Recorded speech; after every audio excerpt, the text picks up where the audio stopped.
Hello everyone, welcome to Oku classes. Oku classes में आपका स्वागत है।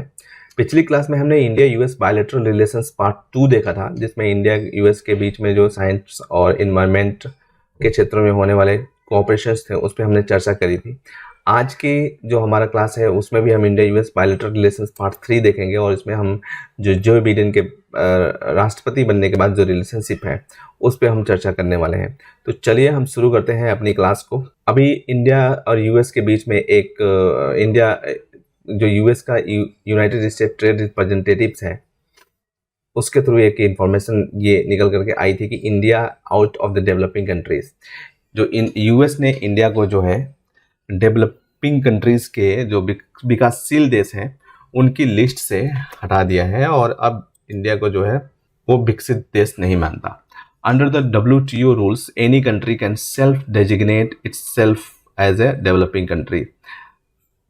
WTO के रूल्स के अनुसार जो है कोई भी कंट्री खुद को जो है डेवलपिंग कंट्री का दर्जा दे सकती है, लेकिन यूएस जो स्टेट ट्रेड रिप्रेजेंटेटिव्स हैं USTR, उन्होंने एक नई मेथोडोलॉजी लेकर के आए थे और उसमें जो है जिस कंट्री की जो पर कैपिटा इनकम है, जो प्रति व्यक्ति आय है GNI पर, वो अगर $12,375 से ऊपर है as per the World Bank के डेटा के अनुसार, और या फिर ऐसे जो are members of organization for economic cooperation and development, जो कि organization of economic cooperation and development के सदस्य के रूप में, G20 के सदस्य के रूप में, ठीक है, तो उनको हाई इनकम वाले कंट्रीज के रूप में क्लासिफाइड किया जाएगा वर्ल्ड बैंक के द्वारा, और account for more than 0.5% of the global merchandise trade, जो पूरे वैश्विक व्यापार का 0.5% से अधिक जो है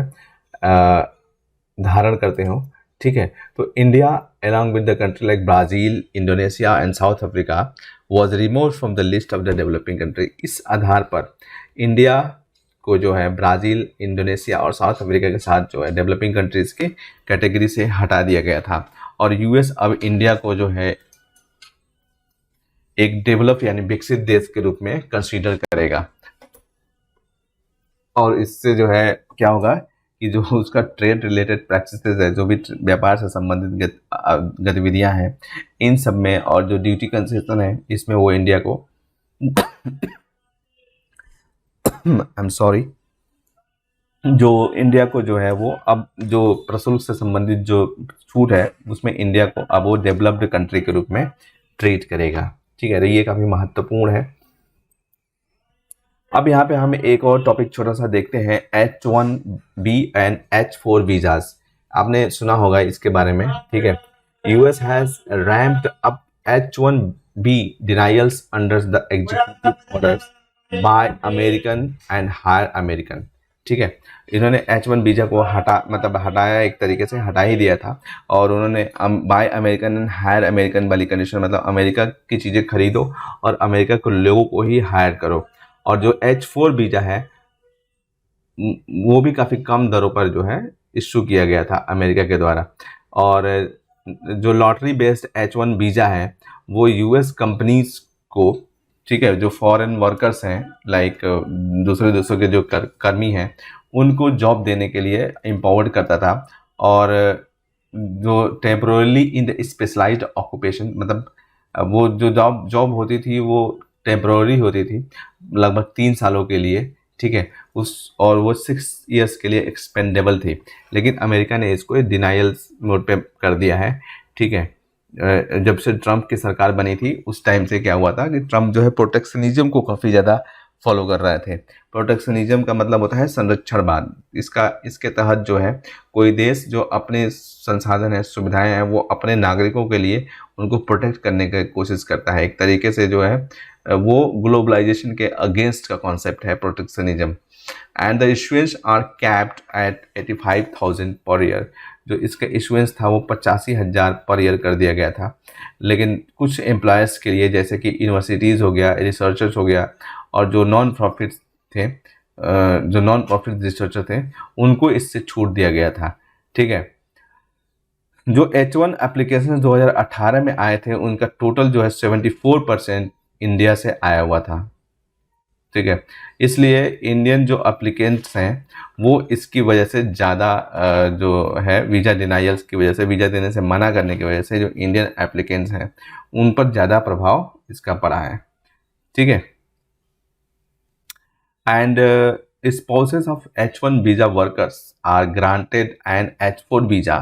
जो H1 वीज़ा पर काम करने वाले लोग थे उनकी जो वाइफ्स होती हैं उनको H4 वीज़ा दिया गया था, जिसके द्वारा वो इंडिया में काम और यूएस में काम करने के लिए अप्लाई कर सकती थी, ठीक है।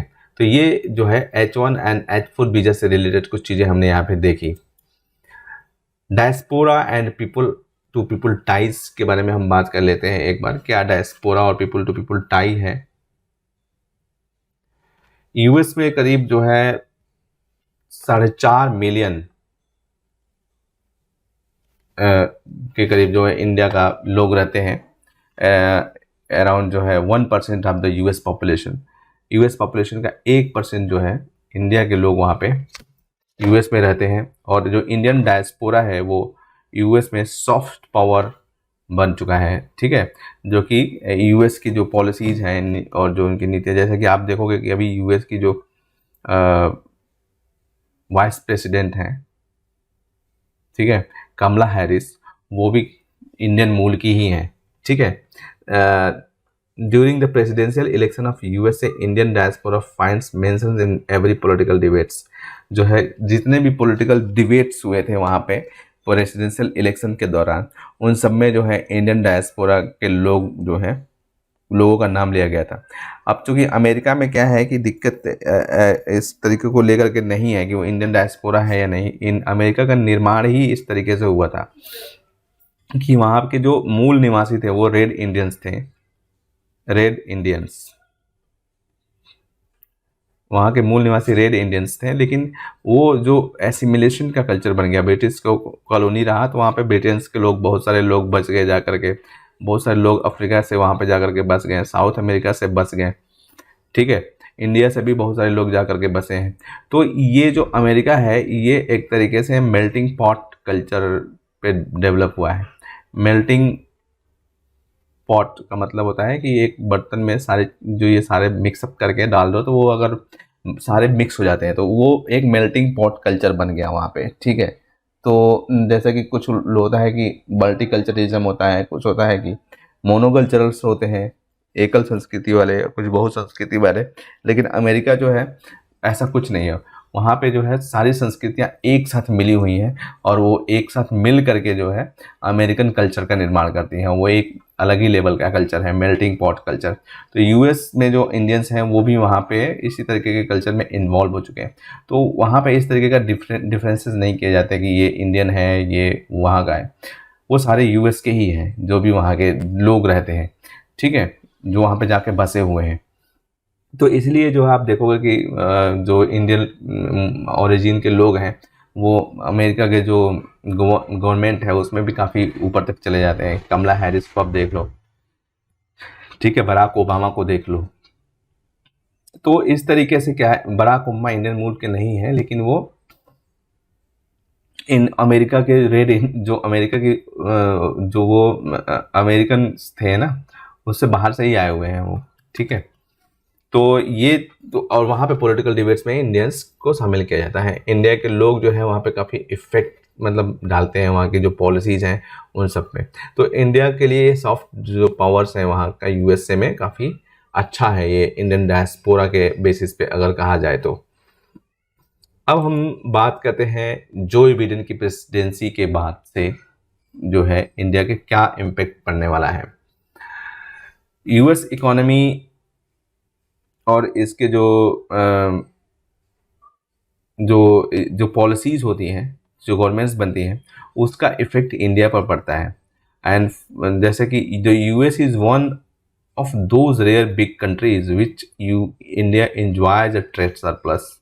जैसे हमने पहले क्लास में भी बात किया था कि इंडिया का यूएस के साथ जो है ट्रेड सरप्लस है, यानी कि हम जो है उनको एक्सपोर्ट ज़्यादा करते हैं, यानी हम उनको अपनी चीज़ें निर्यात ज़्यादा करते हैं और यूएस से आयात कम करते हैं। जो जितना आयात है उससे हमारा एक्सपोर्ट ज़्यादा है। तो जो ये ट्रेड सरप्लस है वो 2001-2 में जहाँ पे 5.2 बिलियन था, वही वो 2019-20 में 17.3 बिलियन यानी 17.3 बिलियन पे पहुंच गया। ठीक है। और जो बीरेन के एडमिनिस्ट्रेशन में, प्रशासन में जो ट्रेड है इंडिया का, ये फिर से जो है एक बार रिकवर कर सकता है। और 2017-18 के बाद से जो डिप हुआ था इंडिया और यूएस के ट्रेड के बीच में, वो फिर से वापस इंडिया गेन कर सकता है। FDI and FPI.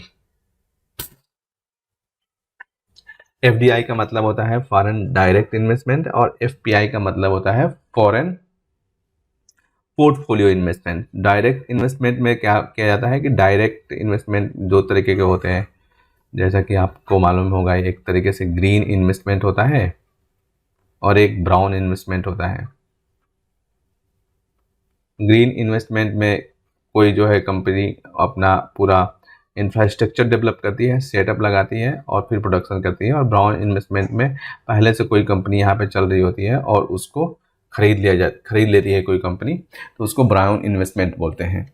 तो यूएस जो है इंडिया के लिए जो फॉरेन डायरेक्ट पोर्टफोलियो इन्वेस्टमेंट बिना कुछ खरीदे जो है, बिना ग्रीन एंड ब्राउन इन्वेस्टमेंट में कंपनीज के, जैसे इंडियन कंपनीज के शेयर खरीद लिया, ठीक है, तो उसको पोर्टफोलियो इन्वेस्टमेंट भी बोलते हैं, शेयर्स जो खरीदे जाते हैं। तो जो यूएस जो है फॉरेन डायरेक्ट इन्वेस्टमेंट जो है इंडिया में, उसका 5वां सबसे बड़ा सोर्स है। और जो टोटल 476 बिलियन की एफडीआई जो है 2000 में यूएस से आई थी। And US accounted for 30.4 billion, रफली 6.5% डायरेक्टली। ठीक है। जो एफडीआई इंडिया में आई थी वो 2000 में, वो सॉरी हमने थोड़ा सा गलत मैंने यहाँ पे एक्सप्लेन कर दिया। वो 476 बिलियन एफडीआई जो आई थी 2000 में, उसमें यूएस से अकेले जो है 30.4 बिलियन की आई थी, जो कि पूरे जो एफडीआई था उसका 6.5% जो है डायरेक्टली यूएस से आया था। और मॉरिशस, सिंगापुर, नीदरलैंड और जापान जो है 2000 के बाद से जो है ज़्यादा जो है इन्वेस्टमेंट किया है इंडिया में। ये 2000 के बाद से आई हुई पूरी एफडीआई का एक यहाँ पे आंकड़ा दिया हुआ है, 476 बिलियन एफडीआई जो 2000 से आई थी इंडिया में। उसमें से 30.4 बिलियन रफली जो है 6.5% डायरेक्टली यूएस से आया था। और उससे ज़्यादा कौन थे? मॉरिशस से, चूँकि राउंड ट्रिपिंग किया जाता है। मॉरिशस जो है एक तरीके से दोहरा कराधान संधि है जो भारत की, तो यहाँ पे जो इंडिया से ट्रेड करते हैं उस पर कैपिटल गेंस पे क्या होता है कि वो नहीं लगता, कर नहीं लगता, टैक्स नहीं लगता है। तो इसलिए मॉरिशस से जो है इंडिया के भी पैसे को मॉरिशस से ही राउंड ट्रिपिंग के माध्यम से इन्वेस्ट किया जाता है इंडिया में। इंडिया में इन्वेस्ट करने के लिए मॉरिशस में करीब हज़ारों में से ऑफिसेस खुले हुए हैं जो इंडिया में सिर्फ इन्वेस्टमेंट करने के लिए खोले गए हैं। ठीक है। तो इंडिया में जो है मॉरिशस, सिंगापुर, नीदरलैंड, जापान के बाद से यूएस से सबसे ज़्यादा FDI I. And apart from the FDI, US also accounts 1/3 of all foreign portfolio investment. जो भी फॉरेन पोर्टफोलियो इन्वेस्टमेंट है, जो फाइनेंशियल एसेट्स में वित्तीय जो संपत्तियां होती हैं भारत के अंदर, उसमें इन्वेस्टमेंट को दर्शाता है। उसमें 1/3 of the all foreign portfolio US से आया, मतलब 1/3 यूएस से आया। और इंडिंग प्रोटेक्शनिज्म, जो बिडेन के बनने के बाद से जो प्रेसिडेंसी जो है, वो एक तरीके से रूल बेस्ड ट्रेडिंग जो है, नियम पर आधारित व्यापार सिस्टम को फिर से दुनिया में शुरू कर सकती है और प्रोटेक्शनिज्म को खत्म कर सकती है। Instead of outright adhocism as a case Trump, as well as move away from the protectionist approach that has been getting strong across the world। जो कि प्रोटेक्शनिज्म का, संरक्षणवाद का मतलब कि जो अप्रोच था उससे बाहर निकलने का प्रयास जो है ये ट्रम्प, जो बिडेन की गवर्नमेंट कर सकती है। वीज़ा और पीपल टू पीपल रिलेशन से रिलेटेड क्या है, जो यूएस प्रेसिडेंट हैं वो H1 वीज़ा इशू को उन्होंने देखा, जो कि इंडियन जो यूथ हैं जो वहाँ पे जाना चाहते हैं, जैसे कि हमने पिछली स्लाइड्स में बात किया था, उनको प्रभावित करते हैं। ठीक है, तो यूएस प्रेसिडेंट जो है इसको भी एक तरीके से समीक्षा कर सकते हैं इसकी, और इसको या तो हटा सकते हैं, जो डिनायल्स हैं इसके वो हटा सकते हैं, और इससे इंडियन यूथ हैं उनको काफ़ी मदद मिलने वाली है। और जो ट्रम्प हैं उनके अंडर में जो वीज़ा रिजीम पर काफ़ी स्ट्रिक्ट थे ट्रम्प्स, ठीक है, वो अमेरिका फर्स्ट जो पॉलिसी उन्होंने शुरू किया था उसकी वजह से इंडिया को काफ़ी मतलब सफ़र करना पड़ा था, क्योंकि इंडियन जो लोग वहाँ पे काम करने की इच्छा रखते थे, जाते थे, उनको वीज़ा नहीं मिलता था और वो काम नहीं कर पाते थे अमेरिका में। तो ये पॉलिसी जो है बाइडेन के द्वारा चेंज की जा सकती है, जो कि इमिग्रेंट्स और वर्कर्स जो इंडिया से आते हैं उनको ट्रम्प के जैसे संदेह से नहीं देखते हैं, थोड़ा सा ब्रॉडर माइंडेड है ये बाइडेन जी। टेक्नोलॉजी, जो other points of contentions between India and US are the tricky use to of data localisation और capping prices of medicine and medical devices. जो डेटा लोकलाइजेशंस हैं, कैपिंग प्राइसेस मेडिसिन को जो है कि जो मूल्य हैं उनको उन पर कैप लगाना, ऐसे मेडिकल डिवाइसेस से संबंधित जो भी इंडिया यूएस के बीच में इश्यूज हैं, इनके ऊपर भी जो बाइडेन का जो है सॉफ्ट दृष्टिकोण है, और ये जो है एक रेजोल्यूशन इसका समाधान किया जा सकता है। ठीक है, जो प्राइम मिनिस्टर जो वहाँ के प्रेसिडेंट ट्रम्प थे उनका जो रेडिकल अप्रोच था इसको लेकर के, उसके बदले जो है जो ये बाइडेन प्रेसिडेंसी है, बाइडेन जो है उनकी व्यवहारिक दृष्टिकोण है, तो इसलिए जो है इसमें चेंजेस होने की संभावना पूरी है। डिप्लोमेसी, ट्रम्प एडमिनिस्ट्रेशन में जो है यूएस ने क्या किया था कि ईरान पे कई सारे प्रतिबंध लगा दिए थे, सैंक्शन लगा दिए थे, जिसकी वजह से जो इंडिया है उससे चीप जो क्रूड ऑयल है वो नहीं खरीद पा रहे थे, और इंडिया के जैसे देशों के लिए जो वहाँ पे जो है चीप ऑयल्स की जो सप्लाई है वो बहुत ज़रूरी है और हमेशा बढ़ती रहती है। ठीक है, तो यूएस और ईरान के रिलेशनशिप में जब अगर नॉर्मलाइज होता है, मतलब कि सामान्य होने की स्थिति बनती है, और या जो सैंक्शंस लगाए गए हैं वो हटाए जाते हैं, तो ये ज़्यादा इंडिया के लिए यूज़फुल होगा।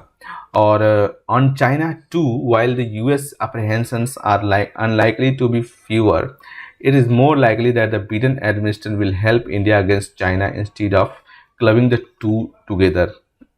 मतलब इन बाइडेन एडमिनिस्ट्रेशन में भी चाइना के साथ जाने का कोई चांसेस नहीं दिखाई दे रहे हैं, जबकि चाइना के खिलाफ जो है बाइडेन एडमिनिस्ट्रेशन इंडिया की ही मदद करेगा, ऐसा पूरी संभावना बन रही है, क्योंकि जो बाइडेन का दृष्टिकोण है वो भी चाइना की जो एक्सपेंशनिज्म की पॉलिसी है, जो इंक्रोचमेंट की पॉलिसी है, या चाइना को एज ए थ्रेट्स वो भी देखते हैं। चाइना ने जिस तरीके से ये अपना आउटरीच किया है वो अफ्रीका में, इंडियन ओशन में, इंडो पैसिफिक रीजन में, यहाँ पे अमेरिका के जो इंटरेस्ट हैं वो डायरेक्टली प्रभावित हो रहे हैं। तो इसलिए जो है ऐसा हो सकता है कि जो बाइडेन है वो चाइना के साथ कोई भी संबंध इस तरीके का स्थापित न करे। चाइना के प्रति की अप्रोच यहाँ पे हम देख लेते हैं एक बार फिर से ब्रॉडली, और यहाँ पे जो बाइडेन है उन्होंने काफ़ी मतलब कि एक सघन जो है अप्रोच दृष्टिकोण चाइना के खिलाफ अपनाया है, और इस इंडिया में find our self in a difficult situation. और जो बाइडेन है उन्होंने मोर कॉन्सिलिएटरी अप्रोच जो है जो दृष्टिकोण अपनाया है चाइना के खिलाफ, इससे इंडिया के लिए कुछ थोड़ा सा मतलब टफ हो सकता है, और हम नहीं चाहेंगे कि चाइना जो है हमें हमेशा के लिए जो है एक तरीके से दहशत में रखे, और ये इसके लिए जो है हमको बहुत ज़्यादा रिसोर्स चाहिए, ह्यूमन और मटेरियल दोनों। ठीक है, और the strong rhetoric employed in relations to China will need to be tempered. Public opinion which has been worked up against China may make it difficult to do immediately, but the government is efficient in managing molding public opinion।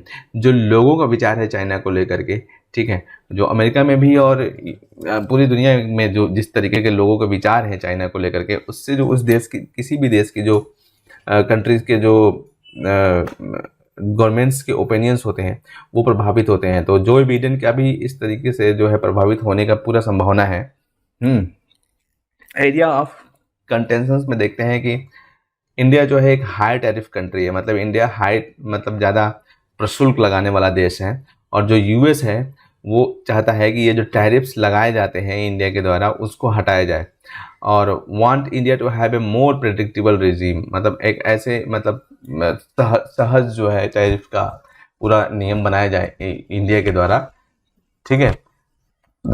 लेकिन इसके बावजूद भी जो India और US के बीच में जो trade है वो 10% सालाना की दर से बढ़ा है पिछले 2 सालों में, और इसमें और भी ज़्यादा काफ़ी संभावनाएं हैं। मूवमेंट ऑफ स्किल्ड पर्सन्स, जो यूएस के वर्तमान प्रेसिडेंट जो बिडेन हैं, ठीक है, उन्होंने हमेशा जो है इमिग्रेंट्स का जो मुद्दा है उसको एक इलेक्शंस थीम के रूप में देखा है, ठीक है। और ये इस दृष्टिकोण से जो है इंडियंस के लिए ये सही होगा कि वो जो है ज़्यादा हार्ड, जो जैसा कि पॉलिसी ट्रंप ने अपनाया था वैसी पॉलिसी ये नहीं अपनाएंगे, ठीक है। सिविल न्यूक्लियर कोऑपरेशन डील जो है 2008 में साइन किया गया था दोनों के बीच में। हालांकि जो ये डील है, इंडिया में जो न्यूक्लियर लायबिलिटीज लॉ हैं और जो